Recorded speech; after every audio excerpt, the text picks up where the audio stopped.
রাজধানীর বিভিন্ন স্থানে ব্যাটারি চালিত রিকশা চালকদের সড়ক অবরোধ। ধর্ম বা মতের কারণে কেউ কাউকে শত্রু মনে করব না বললেন প্রধান উপদেষ্টা। শিখা অনির্বাণে শ্রদ্ধা। যুক্তরাষ্ট্রে দুর্নীতির ফেরে আদানি, $265 মিলিয়ন ঘুষ প্রদানের অভিযোগ।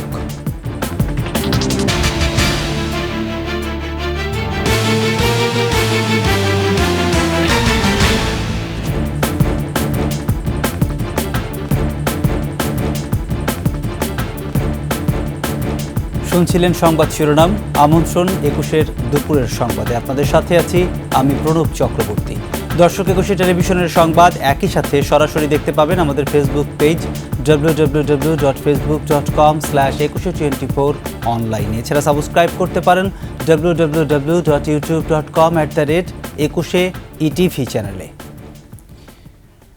ঢাকা মহানগর এলাকায় ব্যাটারি চালিত রিকশা চলাচল বন্ধের নির্দেশের প্রতিবাদে রাজধানীর বেশ কিছু এলাকায় আজও সড়ক অবরোধ করে বিক্ষোভ করছেন রিকশা চালকরা। সকাল থেকে মোহাম্মদপুর, আগারগাঁও, গাবতলী, মিরপুর, ডেমরা ও মহাখালী এলাকায় সড়ক অবরোধ করেছেন তারা। এতে করে ওই সব এলাকায় যান চলাচল বন্ধ হয়ে গেছে, সৃষ্টি হয়েছে ব্যাপক যানজট। মহাখালীতে রেলপথ অবরোধ করায় ট্রেন চলাচলও ব্যাহত হচ্ছে। এর আগে বুধবারও রাজধানীর বিভিন্ন সড়কে অবস্থান নিয়ে বিক্ষোভ করেন রিকশা চালকরা। এ সময় পুলিশের সঙ্গে ব্যাটারি চালিত রিকশা চালকদের সংঘর্ষের ঘটনাও ঘটে। গত মঙ্গলবার বিচারপতি ফাতেমা নাজিব ও বিচারপতি মাহমুদুর রাজির হাইকোর্ট বেঞ্চ ঢাকা মহানগর এলাকায় 3 দিনের মধ্যে ব্যাটারি চালিত রিকশা চলাচল বন্ধের আদেশ দেন। আমার পেটে যদি লাথি মারে তাহলে আমি সম্মান কিভাবে দেখাবো? অনেকজন কিস্তি তুলে কিনছে গাড়ি, তারা কি করবে? তারা কিস্তিটা কিভাবে চালাবে? এর দুধের বন্ধ করে আজকে পেটে লাথি মারে, কালকে আমাকে কল করে সাথে উপায় নাই। ধর্ম বা মতের কারণে কাউকে শত্রু মনে না করার আহ্বান জানিয়েছেন প্রধান উপদেষ্টা অধ্যাপক মোহাম্মদ ইউনূস। ছাত্র জনতার অভ্যুত্থানে যে নতুন বাংলাদেশের সূচনা হয়েছে, সেখানে সব মানুষকে এক বৃহত্তর পরিবারের বন্ধনে আবদ্ধ করাই মূল দায়িত্ব বলে মন্তব্য করেন প্রধান উপদেষ্টা। বিস্তারিত জানাচ্ছেন আকবর হোসেন সুমন। সশস্ত্র বাহিনী দিবস উপলক্ষে ঢাকা সেনানিবাসে শিখা অনির্বাণে মুক্তিযুদ্ধের শহীদদের প্রতি শ্রদ্ধা জানান রাষ্ট্রপতি। পরে পুষ্পস্তবক অর্পণের মাধ্যমে শ্রদ্ধা নিবেদন করেন প্রধান উপদেষ্টা ডক্টর মোহাম্মদ ইউনূস। 1971 সালে মুক্তিযুদ্ধে সর্বোচ্চ আত্মত্যাগকারী সশস্ত্র বাহিনীর শহীদদের স্মৃতির প্রতি গভীর শ্রদ্ধা জানিয়ে কিছুক্ষণ নীরবে দাঁড়িয়ে থাকেন। আনুষ্ঠানিকতা শেষে দরবারে খেতাবপ্রাপ্ত মুক্তিযোদ্ধা ও তাঁদের উত্তরাধিকারীদের সংবর্ধনায় যোগ দেন প্রধান উপদেষ্টা। বৈষম্যহীন শোষণমুক্ত সমাজ ব্যবস্থা গড়ে তুলতে সবাইকে এক বৃহত্তর পরিবারের বন্ধনে আবদ্ধ করার তাগিদ দেন ডক্টর ইউনূস। পরিবারে মতভেদ থাকবে, বাকবিতণ্ডা হবে, আমরা কেউ কারো শত্রু হব না, কাউকে তার মতের জন্য শত্রু মনে করব না, কাউকে ধর্মের কারণে শত্রু মনে করব না। আমরা সবাই সমান, আমরা সবাই একই পরিবারের সদস্য। কেউ কারো উপরে না, কেউ কারো নিচে না, এই ধারণা আমরা জাতীয় জীবনে প্রতিষ্ঠিত করতে চাই। পররাষ্ট্র নীতির ভিত্তি হিসেবে পারস্পরিক সম্মান, আস্থা ও সহযোগিতা নির্ভর বন্ধুত্ব গড়ে তোলার আহ্বান জানান প্রধান উপদেষ্টা। আমাদের পররাষ্ট্রনীতির ভিত্তি হবে পারস্পরিক সম্মান, আস্থা, বিশ্বাস ও সহযোগিতা। জলবায়ু সংকট মোকাবেলায় এবং বৈশ্বিক শান্তি, অর্থনীতি সুসংহতকরণে আমাদের একত্রে কাজ করতে হবে। যে কোনো সংকটে সশস্ত্র বাহিনীকে মানুষের পাশে থাকারও নির্দেশ দেন প্রধান উপদেষ্টা। বিশ্বের সাথে তাল মিলিয়ে আমাদেরকে এগিয়ে যেতে হবে। আকবর হোসেন সুমন, 21 টেলিভিশন, ঢাকা। প্রধান উপদেষ্টা ডক্টর মোহাম্মদ ইউনূসের বিরুদ্ধে রাজধানীর কোতোয়ালি থানায় হওয়া 2010 সালের একটি মানহানির মামলা বাতিল করেছেন হাইকোর্ট। বিচারপতি AK-M আসাদুজ্জামানের নেতৃত্বাধীন হাইকোর্ট বেঞ্চ 24 অক্টোবর এ আদেশ দেন। আদালত তার আদেশে বলেন, মামলাটি হয়েছিল ডক্টর মোহাম্মদ ইউনূসকে হয়রানি করার জন্য। এদিকে হাইকোর্টের একই বেঞ্চ শ্রম আদালতে ডক্টর ইউনূসের বিরুদ্ধে হওয়া 5টি মামলার কার্যক্রম বাতিল করেছেন। মামলাগুলো ঢাকার তৃতীয় শ্রম আদালতে বিচারাধীন ছিল। আদালত তার আদেশে লেখেন, এই মামলাগুলো করে আদালতের সময় নষ্ট করেছেন বাদী। শুধু তাই নয়, এ সমস্ত মামলা করা হয়েছে যথাযথ আইন প্রক্রিয়া অনুসরণ না করে। বিচারের শুদ্ধতার জন্য আন্তর্জাতিক অপরাধ ট্রাইব্যুনালের অন্তর্বর্তীকালীন আদেশের বিরুদ্ধে আপিলের বিধান রাখা হয়েছে বলে মন্তব্য করেছেন আইন উপদেষ্টা ডক্টর আসিফ নজরুল। বৃহস্পতিবার সকালে আন্তর্জাতিক অপরাধ ট্রাইব্যুনালের মূল ভবনের সংস্কার কাজ পরিদর্শন শেষে সাংবাদিকদের প্রশ্নের জবাবে তিনি এ মন্তব্য করেন। ট্রাইব্যুনালের অন্তর্বর্তী আদেশের বিরুদ্ধে আপিলের বিধান রাখা বিচার বিলম্বিত হবে কিনা প্রশ্নের জবাবে ডক্টর আসিফ নজরুল বলেন, বিচারের শুদ্ধতার জন্য ট্রাইব্যুনালের অন্তর্বর্তীকালীন আদেশের বিরুদ্ধে আপিলের বিধান রাখা হয়েছে, তবে তা খুব সীমাবদ্ধ ক্ষেত্রে।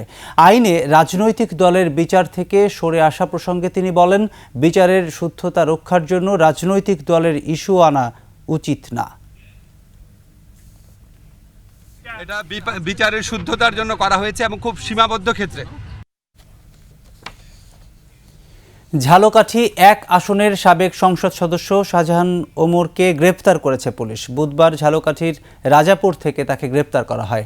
দুপুর 1:15টার দিকে শাহজাহান ওমরকে আদালতে তোলা হয়। তার পক্ষে কোনো আইনজীবী না থাকায় শুনানি না করেই কাছারিয়া আদালতের সিনিয়র জুডিশিয়াল ম্যাজিস্ট্রেট আফরোজ বিনতে শহীদ তাকে জেল হাজতে পাঠানোর নির্দেশ দেন।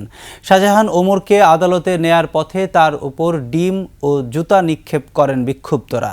এর আগে বিএনপি থেকে আওয়ামী লীগে যোগ দেয়া শাহজাহান ওমরের গাড়িবহর ও বাড়িতে হামলার ঘটনা ঘটে।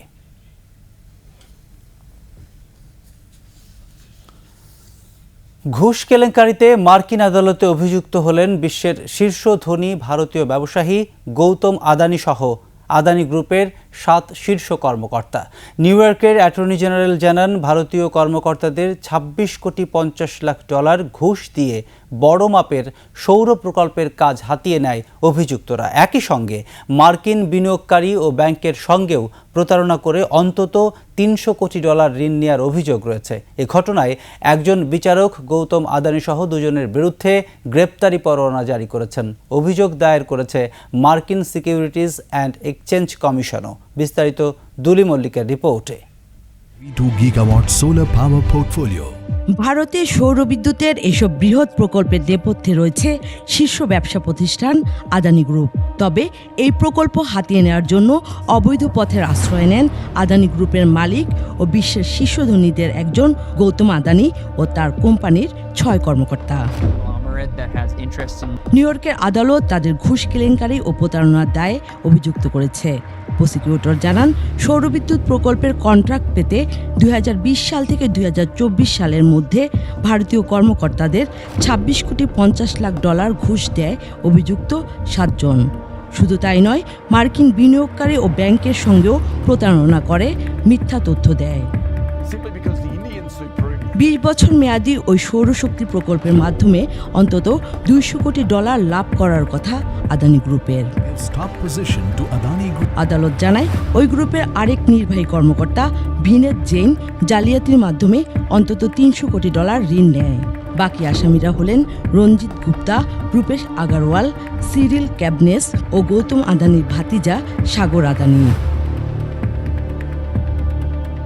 এর মধ্যে মোবাইল ফোন ট্র্যাক করে সাগর আদানির ঘুষ লেনদেনের প্রমাণ পায় তদন্তকারীরা। এ ঘটনায় নিউ ইয়র্কের আদালতের একজন বিচারক এরই মধ্যে গৌতম আদানি ও সাগর আদানির বিরুদ্ধে গ্রেপ্তারি পরোয়ানা জারি করে। পরোয়ানা বৈদেশিক আইন প্রয়োগকারী সংস্থাকে হস্তান্তর করা হচ্ছে।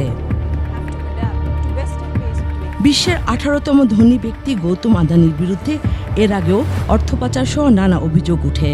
গেল বছরের জানুয়ারিতে মার্কিন গবেষণা সংস্থা হিন্ডেনবার্গ রিসার্চ আদানি গ্রুপের বিরুদ্ধে অফশোর ট্যাক্স হ্যাভেন ব্যবহারের অভিযোগ আনে। এ ঘটনায় আদানি গ্রুপের বিরুদ্ধে মার্কিন সিকিউরিটি অ্যান্ড এক্সচেঞ্জ কমিশনও অভিযোগ দায়ের করেছে। দুলি মল্লিক, ডেস্ক রিপোর্ট, 21 টেলিভিশন। নিচ্ছে সংবাদ বিরতি। যখন ফিরছি তখন থাকছে। বিলাসবহুল 24টি গাড়ির মালিক লাপাত্তা, শুল্কমুক্ত সুবিধায় আমদানি করেছিল হাসিনা সরকারের সংসদ সদস্য। আবারও আমন্ত্রণ দুপুরের ২১ সংবাদে। শুল্কমুক্ত সুবিধায় আমদানি করা বিলাসবহুল ২৪টি গাড়ির মালিক লাপাত্তা। জাপান ও সিঙ্গাপুর থেকে এসব গাড়ি আমদানি করেছিলেন ক্ষমতাচ্যুত হাসিনা সরকারের সাবেক সংসদ সদস্যরা। এখন গাড়িগুলো নিলামে তোলার প্রস্তুতি নিচ্ছে চট্টগ্রাম কাস্টমস কর্তৃপক্ষ।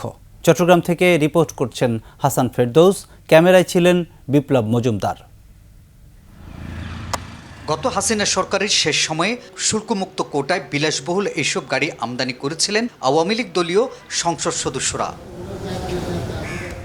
৩ থেকে ৪ হাজার সিসির এইসব গাড়ির মধ্যে রয়েছে Toyota Land Cruiser, Toyota jeep, Prado, Mercedes Benz, Range Rover সহ বিভিন্ন ব্র্যান্ডের গাড়ি। আমদানি করা এইসব গাড়ির বাজার মূল্য প্রায় ২৮৮ কোটি টাকা।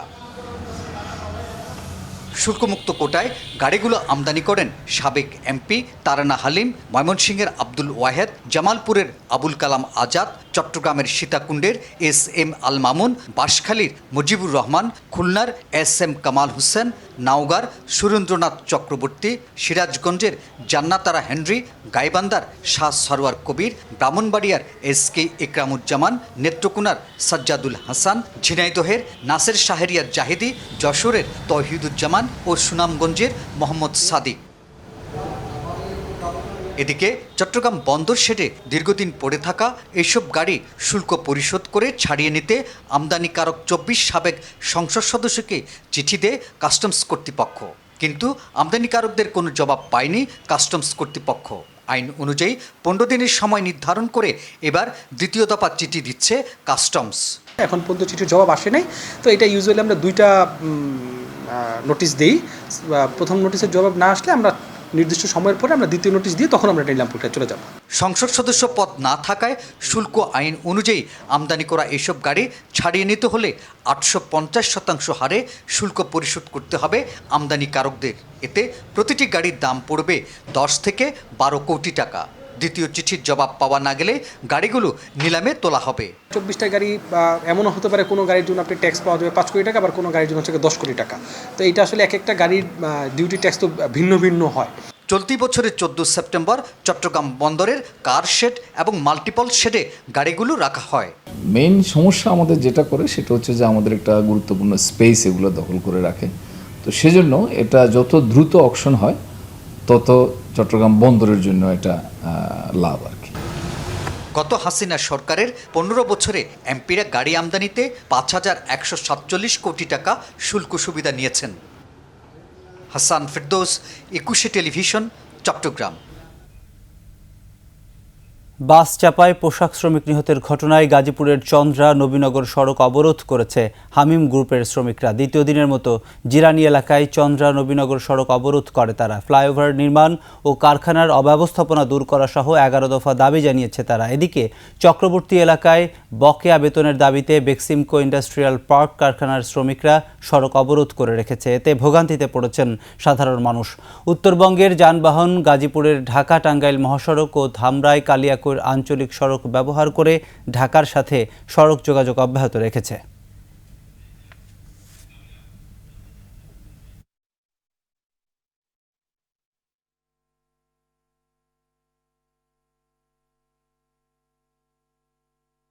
এরই সাথে শেষ করছি ২১ সংবাদ।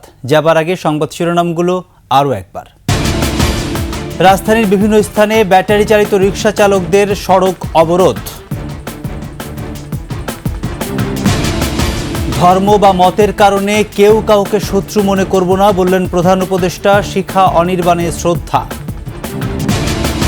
যুক্তরাষ্ট্রে দুর্নীতির ফেরে আদানি, $265 মিলিয়ন ঘুষ প্রদানের অভিযোগ।